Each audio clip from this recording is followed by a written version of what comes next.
Alrighty folks, so a new year is upon us. Yeah, it is recording. I'm just going for an aimless drive just to talk and update and try and help people if they're in the same situation as me, which I think I probably can. Life is pretty good, life is rather great, when you have a bloody laugh, be a bloody mate, go to bloody bed, stay a bloody mate.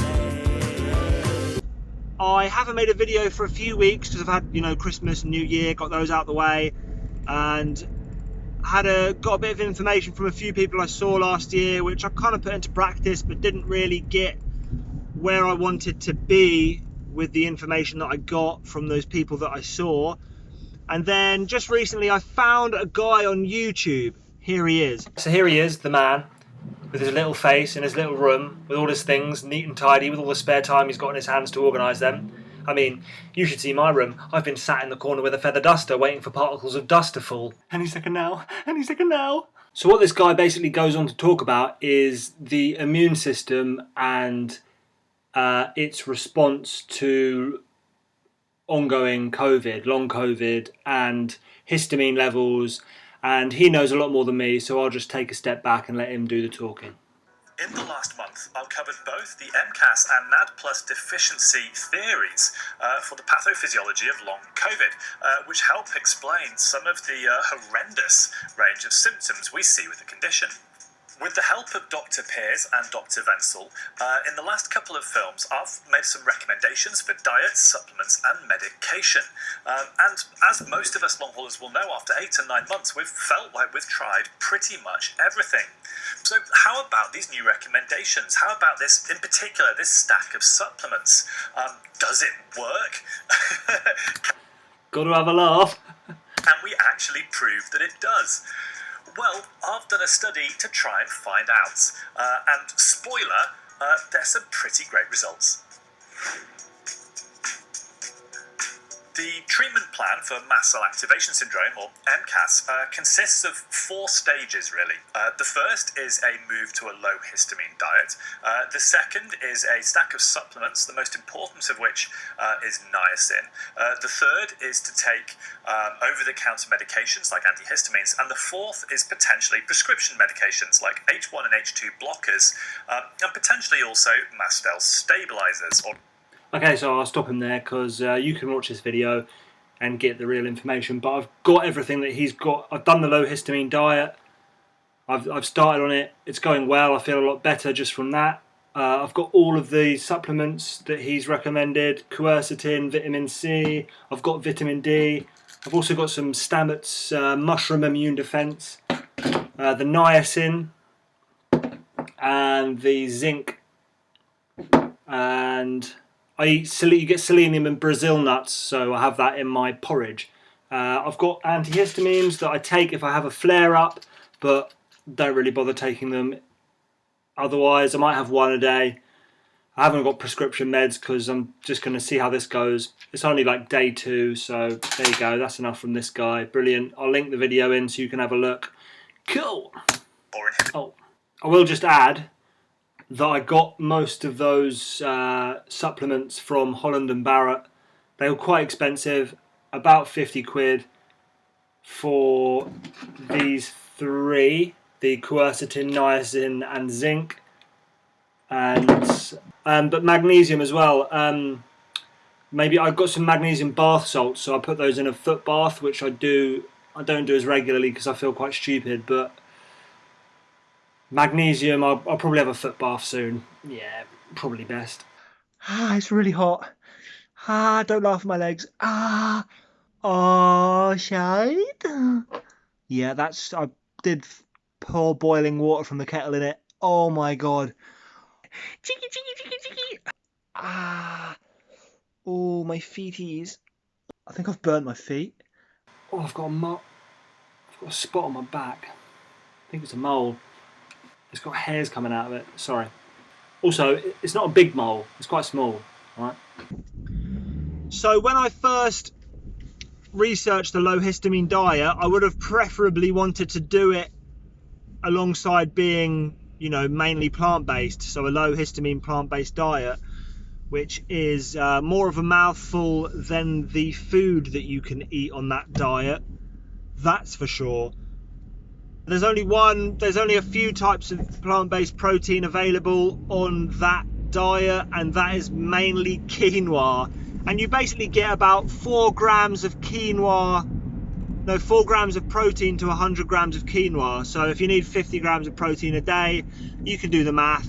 That is an obscene amount of quinoa. So after 6 years of not eating meat or fish, looks like meat's back on the menu, boys. when I first tried to have a low histamine dinner, I went out and bought a fish. I ate the fish. Turns out that the fish was smoked. Smoked fish is very rich in histamine, so kind of shot myself in the foot there and ate a pointless fish. So sorry, Mr. Fish, but yeah, your death was not in. Yeah, so that was a bit of a cock up, a bit of a cockle up. I've been sort of testing out what it's like to eat a little bit of like foods mainly low in histamine. So I did that for a couple of days about 5 days ago, and you know, I started to feel really good. I started to feel more energy, less inflammation, less headaches, less eye ache, less brain fog, you know, like starting to feel pretty normal. And then once I made the fishy cock up, after I ate that fish, I thought, oh well, I've eaten fish now, so I might as well just like pile in all the foods I can that are just whatever. So I had chocolate and crisps and sourdough bread, which is high in histamine, and you know, funnily enough, started to feel really rough. So I then, the next day, I think we had like a curry, and then I left the curry in the fridge and I ate that the next day, so the histamine levels would have risen a lot in that food that I left. And you know, I started to feel the worst I had in a long time. So yesterday was, you know, a day that I felt really bad. I was lying in bed in the morning, I couldn't get up, I had a headache, eye ache, brain fog, fatigue, all the symptoms. And then I had a day of eating low histamine food. So I had a bowl of porridge with just seeds and nuts. And then for dinner I had a steak and some broccoli, and that was it. And then, you know, today I feel fine. I feel the best I have in a long time. So I think the low histamine diet is the way to go for me.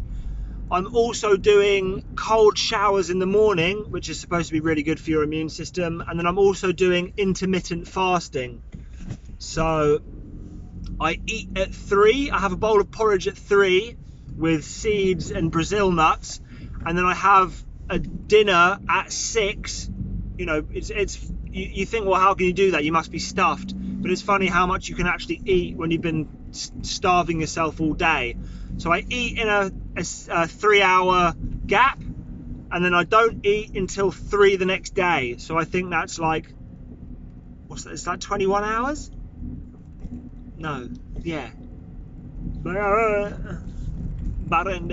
So that's 21 hours of not eating, pretty much. It's probably more like 20, 19, because I maybe eat some fruit if I'm